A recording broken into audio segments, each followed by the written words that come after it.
Hello students, welcome back to Rudra foundation English E classes. और आज है हमारा डे 9। तो डे 9 में हम लोग सबसे पहले डे 8 का होमवर्क डिस्कस कर लेते हैं। तो डे 8 में हम लोगों ने होमवर्क क्या लिया था? हम लोगों का होमवर्क था कि हमें जो शॉर्टकट हैं वो लिखने थे। कुछ मैंने वर्ड्स दिए थे, उनके शॉर्टकट्स लिखने थे। तो वो डिस्कस कर लेते हैं कि इनके शॉर्टकट्स क्या होंगे। आई एम का शॉर्टकट होगा I M, I apostrophe M. Will not का हो जाएगा वोंट, विल नॉट का हो जाएगा वोंट,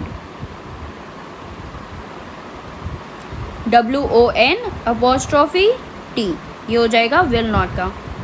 हैव नॉट का हो जाएगा haven't, HAVEN apostrophe T.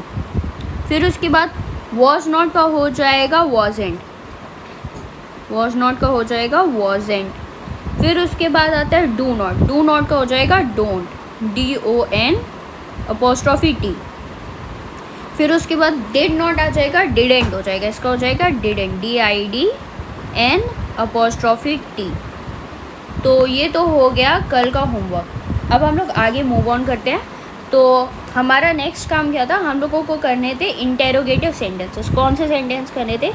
Interrogative sentences करने थे। कल हम लोगों ने कौन कौन से किए थे? अफर्मेटिव और नेगेटिव।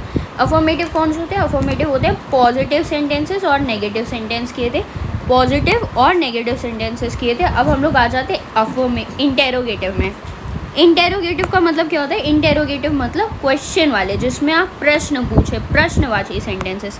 मतलब अगर आपको किसी से क्वेश्चन पूछना है और क्वेश्चन आपको अलग अलग कालों में पूछना है कि इस काल में इस सेंटेंस को, क्वेश्चन को कैसे पूछें, तो उसके लिए आपको इसकी ज़रूरत पड़ेगी।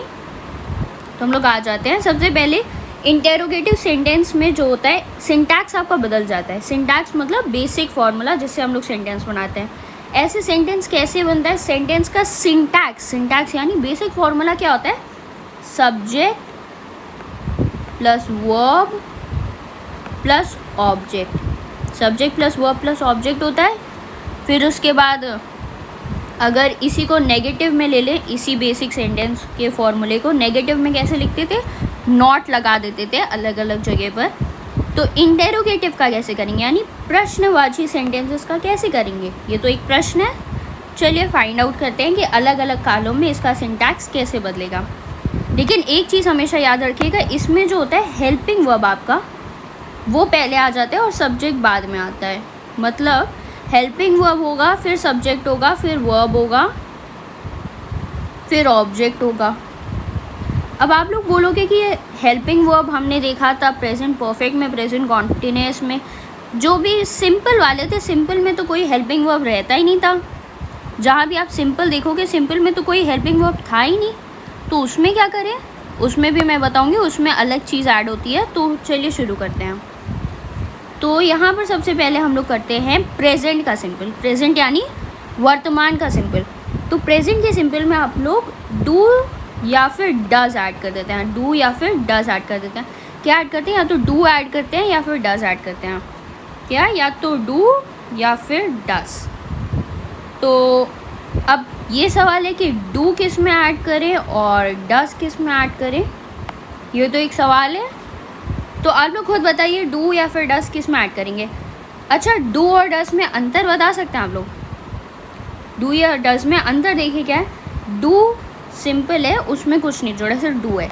और डज DOES मतलब डू पहले था ही, उसमें हमने ES और जोड़ दिया, उसमें हम लोगों ने ES जोड़ दिया। अगर ध्यान से देखें तो ये यही तो है, do plus ES, do plus ES जैसा दिख रहा है कुछ। और S और ES हम लोग कब लगाते थे? अब ये रिमेंबर करिए प्लीज़।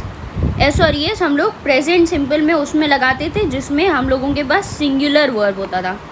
किसमें? जिसमें हम लोगों के पास सिंगुलर वर्ब होता था। कौन सा वर्ब? सिंगुलर वर्ब, यानी एक वचन होता था। कौन सा वचन होता था? एक वचन। अगर हमारा कर्ता एक वचन होता था तो फिर हम लोग S या ES लगाते थे। अगर कर्ता एक वचन है तो फिर क्या लगाएंगे? S या ES लगाएंगे। मतलब अगर हमारा कर्ता दो वचन है या बहुवचन है तो हम लोग S और ES नहीं लगाते थे, तो सिर्फ डू लिखेंगे, सिर्फ डू लिखेंगे। और अगर कर्ता क्या है हमारा? एक वचन है, कर्ता है सिंगल, तो हम लोग डज लिखेंगे।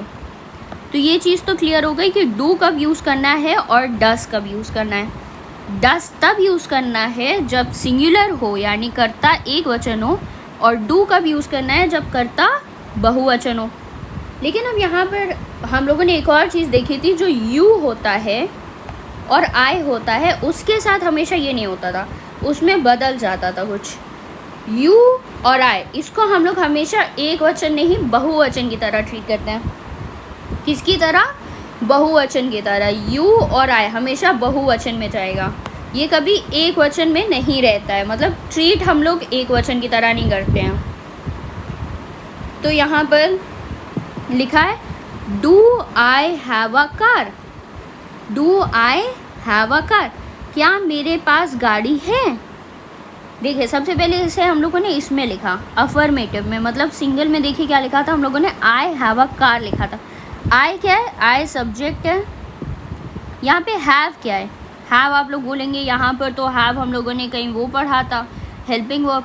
यहाँ पर हैव काम कर रहा है वर्ब का, मेन वर्ब की पहली फॉर्म है, मेन वर्ब की पहली फॉर्म है। याद तो होंगी वर्ब की फॉर्म। आकार क्या था? आकार हमारा यहाँ पर ऑब्जेक्ट था। क्या था? ऑब्जेक्ट था।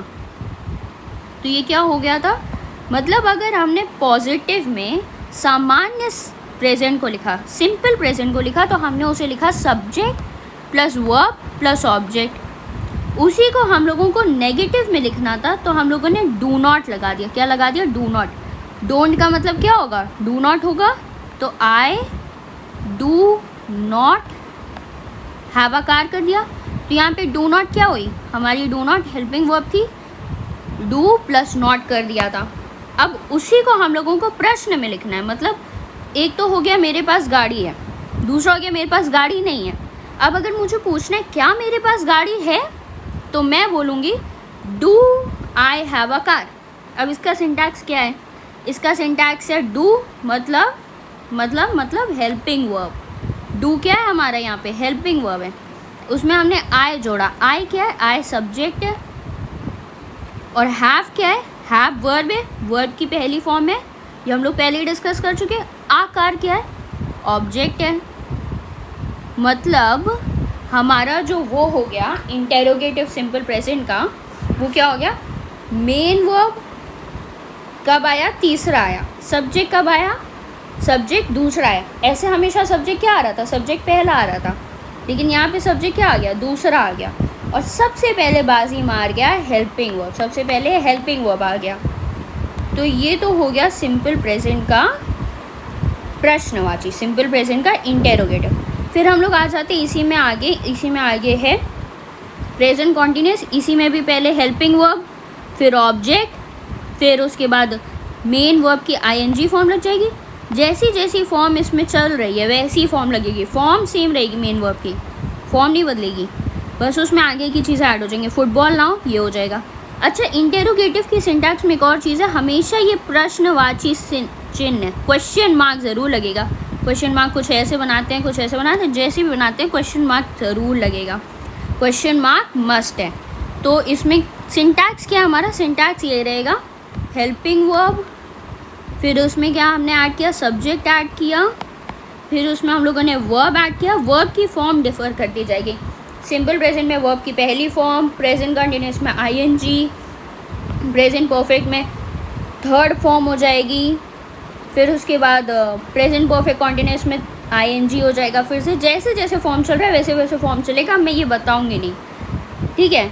और सिंटैक्स ये हो जाएगा helping verb plus subject plus verb और उसकी अलग अलग फॉर्म फॉर अलग अलग टेंस प्लस ऑब्जेक्ट, और इसमें एक और चीज़ ऐड करेंगे वो है हमारा क्वेश्चन मार्क। तो ये तो हो गए इंटेरोगेटिव सेंटेंसेस, ये हो गए हमारे इंटेरोगेटिव सेंटेंसेस। तो अब ये इंटेरोगेटिव सेंटेंस के जितने भी क्वेश्चन होंगे वो आप आसानी से कर लेंगे। तो आज के लिए बस इतना ही। आपका होमवर्क इतना है कि आपको ये इन सब के जो सिंटैक्स हैं, इन सब के सारे टेंस रिवाइज कर आने हैं, सारे टेंस सिर्फ रिवाइज करने हैं। आज के लिए होमवर्क और सिर्फ रिविजन है। और आप लोग चाहें तो इनको मतलब घर पे प्रैक्टिस कर सकते हैं। जैसे टेंस ले लिया आपने और उसके एफर्मेटिव में, नेगेटिव में, इंटेरोगेटिव में, एक ही टेंस ले लो, एक ही सेंटेंस ले लो और उसे अलग अलग फॉर्म में बदल लो, उसे अलग अलग फॉर्म में बदलो। जैसे इसमें ये जो मैंने चार्ट लिया है, इसमें आप देखिए एक ही टेंस है, एक ही सेंटेंस है, उसी को उसने अलग अलग टेंस में बदला है, उसी को अलग अलग फॉर्म में बदला है। जैसे सिंपल प्रेजेंट सिंपल का जो है आई हैव अ कार, उसी को अलग अलग तरह से बदला है। प्रेजेंट कॉन्टिन्यूअस को भी अलग अलग तरह से एक सेंटेंस ले लो, उसी को बदला है। तो इससे चीज़ें और क्लियर हो जाएंगी। तो आप भी यही करिएगा। आज के लिए इतना ही। Bye bye, thank you.